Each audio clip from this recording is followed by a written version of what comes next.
morning, everyone. Have you ever had a misunderstanding that could have been avoided with just a little more clarity? Or feel truly heard and understanding after a heartfelt conversation? That's the power of communication. It's the thread that weaves our relationship, work, and communities together. First, good communication builds strong connection, whether it's with family, friends, or colleagues. Sharing our thoughts, feelings, and ideas openly help us build trust and empathy. When we listen actively and speak honestly, we bridge gaps and prevent small issues from growing up into big problems. In the workplace, clear communication is essential for success. It ensures tasks get done right, teams collaboration smoothly, and everyone works towards the same goal.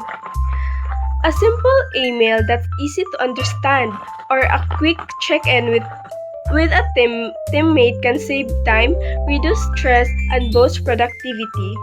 Even in our daily lives, from asking for direction to explaining our needs to a shopkeeper.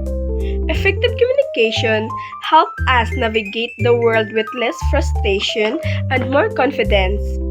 It's not just about talking, it's about listening, being clear, and adapting how we communicate to different people and situations. So, at the end of the day, communication is how we connect, create, and grow together. By making an effort to communicate well, we can make our relationships stronger, our work more effective, and our communities more harmonious. That's all. Thank you.